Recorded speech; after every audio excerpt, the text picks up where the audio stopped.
Hello আমার ভালোবাসার মিষ্টি বন্ধুরা, কেমন আছো তোমরা? আশা করি ভালোই আছো। তোমাদের জন্য নিয়ে এলাম আরও একটি মজাদার ভিডিও। আজকের গল্পটি শুনলে তোমাদের দাঁড়িয়ে যাবে, তাই গল্পটি শোনার আগে অবশ্যই হেডফোন ব্যবহার করো। বন্ধুরা, তোমাদের কাছে একটাই অনুরোধ, গল্পগুলো ভালো লাগলে আমার চ্যানেলটি সাবস্ক্রাইব করে দাও। আজ বলবো এই গল্পের শেষ পর্ব। চলুন মূল গল্পে যাওয়া যাক। পরের দিন ভাইয়া ভিসার জন্য এম্বাসি গেল। আমি আমাদের রুমে বিছানায় বসে ল্যাপটপ দিয়ে অফিসের কাজগুলো এগিয়ে রাখছি। আমরা তিনজন বাসায়। আমি খুব একটা কথা বলছি না আপার সাথে, সেও বুঝেছে, তাই আগ্রহ নিয়ে কথা বলছে। আপা সাথী রান্নাঘরে রান্না করছে। কিছুক্ষণ পর আপা চা নিয়ে আসলো। নাও চা খাও। এ কি আপনি? কেন সাথী কি করছে? সমস্যা নেই, নাও। সাথী রান্না বসিয়েছে। হাত বাড়িয়ে চা নিলাম। বসতে পারি এখানে? এটা আবার কি কথা? জিজ্ঞেস করে বসতে হবে আপনাকে? যেমন করছো কাল থেকে তাতে তো মনে হয়। তাই আমি আবার কি বললাম? কি করনি কাল থেকে? তো ঠিকমতো আমার সাথে কথাই বলছো না। আরে না না, তেমন কিছু না। বুঝি আমি? আমাকে আর বুঝাতে এসো না। কথা বললেও দোষ, না বললেও দোষ। আমি কি দোষের কথা বলেছি? কথার মতো কথা বলো না আপা।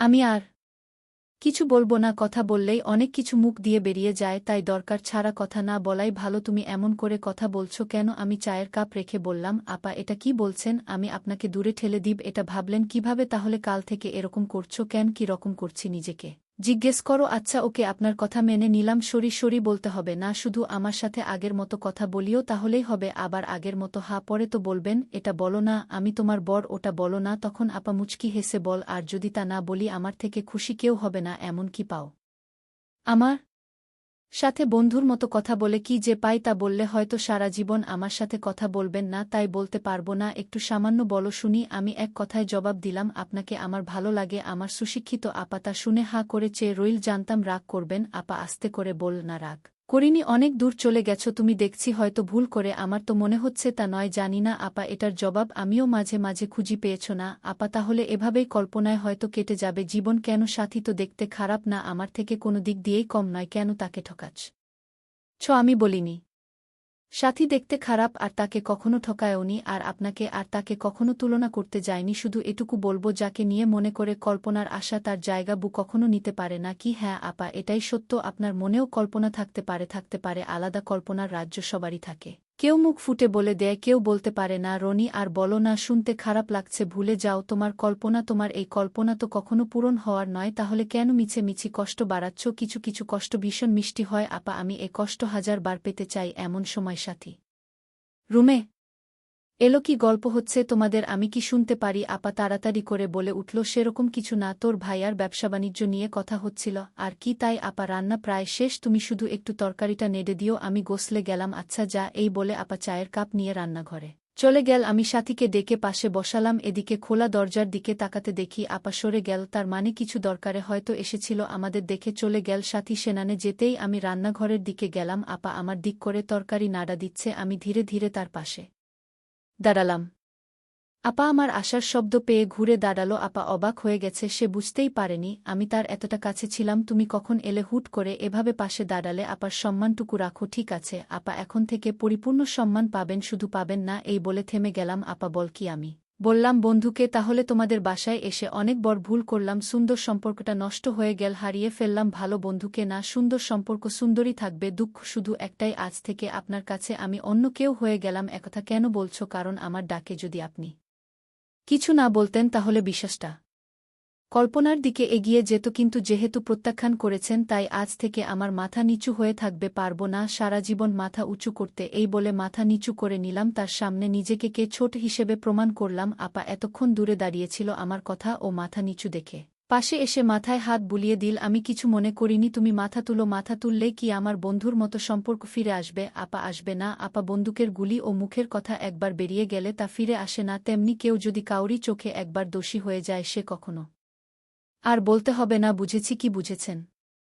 আপার উত্তর আর শোনা হলো না। তার আগেই তোর পুড়ে গন্ধ নাকে লাগলো। তরকারি তো পুড়ে গেল, তোমার জন্য এসব হলো। এখন সাথীকে কি বলবো? বলবেন মনে যা চাই সেটাই বা কি? আমি কি জানি আপনার মনে কি চলছে, তাই না? খুব জানার ইচ্ছা। আপার মনের খবর তা তো ছিল, তার মানে এখন আর নেই? এই তো। আমি অবাক হয়ে তার মুখের দিকে তাকিয়ে আছি। এমন সময় সাথী ডাক দিল, রান্নাঘরে আছি। সাথীও এলো। কি করছো তুমি রান্নাঘরে? আপা ফোনে কথা বলছিল এতক্ষণ। এদিকে পুরা গন্ধ পাচ্ছি, তাই দেখতে এসেছি। কি পুড়ল তরকারি? দুলাভাই খেতে চেয়েছিল, এখন কি দিয়ে খাবার দিব? আপা বলে উঠল, বাদ দে তো।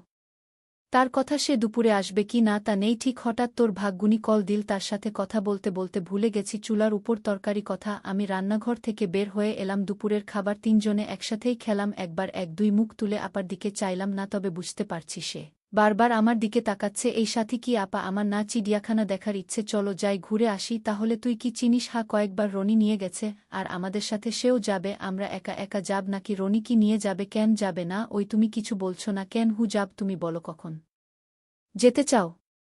কালকেই চল। আসার সময় একটা ভালো মোবাইলও কিনব, অনেক দিন থেকে টাকা জমিয়ে রেখেছি। কি মোবাইল কিনবে আপা? যে কোনো ভালো একটা হলেই হলো। অনেক রাত করে ভাইয়েরা ভাই এলো, জিজ্ঞেস করলাম কি খবর ভাইজা? ভালো রনি, আশা করি ৩-৪ দিনের মধ্যে ভিসা হয়ে যাবে। ও হাতছা রাতে আর সেরকম কোনো কথা হলো না। পরের দিন সাথী ও আপা সাজতে বসেছে, চিড়িয়াখানা দেখতে নিয়ে যেতে হবে।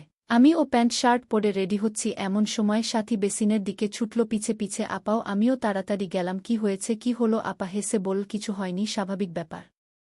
তোমার বাবা হওয়ার দিন ঘনিয়ে আসছে তো তাই এরকম করছে। আমিও মুচকি হেসে বললাম শুধু কি আমি বাবা হব, আপনিও তো খালা হবেন। হবেই তো। সাথী কিছুটা সুস্থ হলে বলল আমি যেতে পারবো না, শরীরটা কেমন গুলাচ্ছে। থাক, যাওয়ার দরকার নেই, পরে যাব না হয়। না আপা তোমার যাও, ঘুরে এসো। আমি অনেকবার গিয়েছি। আরে না, তা কিভাবে হয়? সমস্যা নেই আপা, তুমি যাও তো যাও। সাথীর জোড়াজড়িতে আমি আর আপা বের হলাম। আমার তো খুশি ধরে না। রিক্সা নিলাম। চলো পার্কে। কেন? আজ পার্কে চলেন, কাল না হয় চিড়িয়াখানা যাব। পার্ক সম্পর্কে অনেক কথা শুনেছি, ভালো না জায়গাটা?